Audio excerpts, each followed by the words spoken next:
Hello दोस्तों, आपका स्वागत है जियो एकेडमी में। मध्य प्रदेश लोक सेवा आयोग ने सहायक प्राध्यापक हिंदी के पदों हेतु विज्ञापन जारी कर दिया है 2025 के लिए। परीक्षा तिथि होगी 12/7/2026 और ऑनलाइन आवेदन करने की अंतिम तिथि होगी 26/3/2026। 12 बजे तक आप आवेदन कर सकते हैं, रात्रि के 12 बजे। उसके बाद यदि आपने आवेदन किया तो आपके को विलंब शुल्क लगेगा।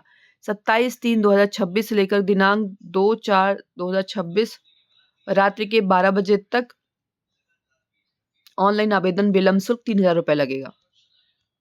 यदि 2 के बाद आपको 3/4/2026 से दिनांक 17/6/2026 तक के बीच में करते तो 25,000 रुपये लगेगा आपको विलंब शुल्क।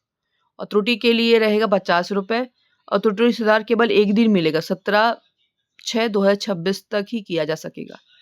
ठीक है, अब अपन देख लेते हैं। आयु की गणना जो होगी 1 जनवरी 2026 के अकॉर्डिंग ही होगी और आयु की गणना हेतु वही जन्मतिथि मान्य होगी जो 10th की मार्कशीट में होगी। अब ऑनलाइन का तो प्रोसेस जानते हैं, ठीक है ना। ऑनलाइन के थ्रू आप पेमेंट कर सकते हैं। और ये क्या त्रुटि सुधार का भी पता है आपको, है ना। और शैक्षिक अर्हता, यदि आपके पास नेट है या सेट है या पीएचडी है, पीएचडी 2009 के अकॉर्डिंग होना चाहिए। आपके 1 या 2 पेपर रेफरल जर्नल में पब्लिश होने चाहिए। वैसे भी जिसकी पीएचडी अवार्ड होती है तो वो सारे यूजीसी के नियम रूल्स को फॉलो करता है। तो आपके पास पीएचडी हो या फिर नेट हो या फिर सेट हो, इससे आप इस एग्ज़ाम को फिल कर पाओगे। प्लस आपके पास पीजी तो होना चाहिए, एमए इन हिंदी। ठीक है, और रोजगार पंजीयन उनके लिए नहीं होगा जो प्रदेश के अभ्यर्थियों, जो अन्य प्रदेश के अभ्यर्थी हैं, उनको रोजगार कार्यालय में पंजीयन से मुक्त रखा गया है। ठीक है ना। चलो, एक और बात कही गई है, विलंब शुल्क के साथ आवेदन करने वाले समस्त अभ्यर्थी हेतु अंतिम तिथि 26/3/2026 तक समस्त स्तर तक अर्हता अर्जित होना चाहिए। मतलब यदि आप 26/3/2026 तक यदि आपकी अर्हता पूरी हो रही है तब आप इस फॉर्म को फिल कर पाओगे। उसके बाद आप फॉर्म को फिल नहीं कर पाओगे। ठीक है,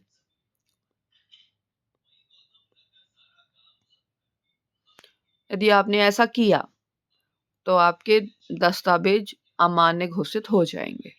परीक्षा केंद्र को तो पता है, इंदौर, भोपाल, जबलपुर, ग्वालियर स्थित परीक्षा केंद्र होंगे, है ना। वस्तुनिष्ठ प्रश्न ओएमआर बेस्ड रहेगा और परीक्षा तिथि 12/7/2026 को आयोजित की जाएगी।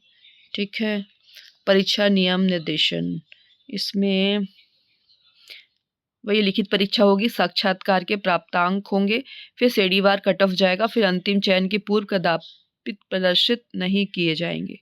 ठीक है, ये हो गया। अब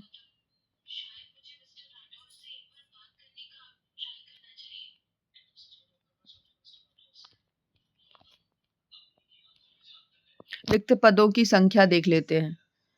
यूआर के लिए 15, एससी के लिए 9, एसटी के लिए 11, ओबीसी के लिए 16, ईडब्ल्यूएस के लिए 6, है ना। टोटल कितने होंगे 57। अब इसमें से भी डिवाइड होगा, है ना। यूआर के लिए 4, जो मध्य प्रदेश के जो गेस्ट फैकल्टी हैं, है ना, जो महाविद्यालय में पढ़ा रहे हैं, तो उनके लिए यूआर के लिए 4, इन्हीं 15 में से ही 4 उनको मिल रहा है यूआर को, मतलब जो शासकीय महाविद्यालय में अतिथि विद्वान पढ़ा रहे हैं। ठीक है ना। एससी जो कि 9 है ना, इसमें मेन वाले रिक्त पदों की संख्या में, तो 9 में से ही 2 मिलेगा अतिथि विद्वानों को एससी में। ठीक है ना। और 3 मिलेगा मूल निवासी महिलाओं के लिए। और इस तरीके से आप देख सकते हैं, ईडब्ल्यूएस का भी देख सकते हैं, ओबीसी का भी देख सकते हैं। ये राजपत्रित द्वितीय श्रेणी कहलाएगा। विभाग का नाम होगा मध्य प्रदेश शासन उच्च शिक्षा विभाग। ठीक है, सहायक प्राध्यापक हिंदी, अनिवार्य शैक्षणिक अर्हता जैसा कि आपको पता ही है।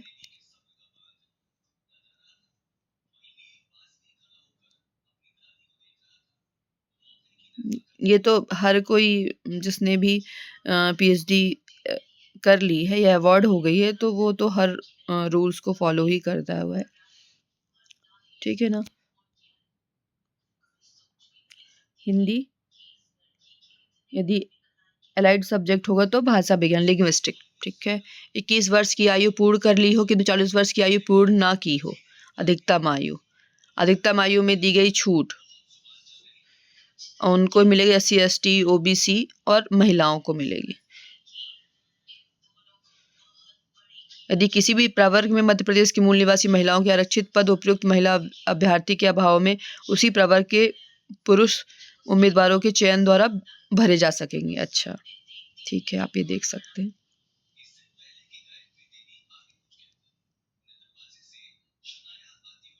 जो मध्य प्रदेश के बाहर के निवासी हैं वो चाहे वो SC हो चाहे वो ST हो चाहे OBC हो, सबको अनारक्षित ही माने जाएंगे। इसलिए UR पे ही आप टैप करना।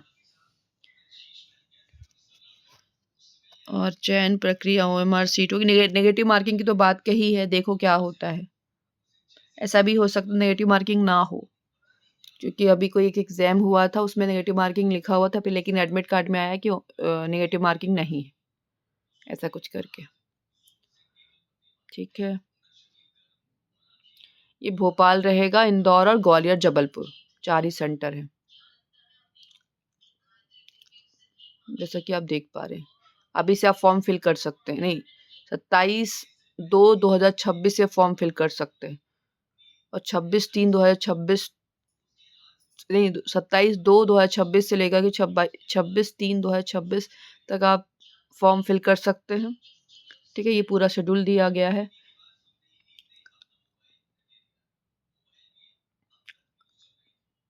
Thank you.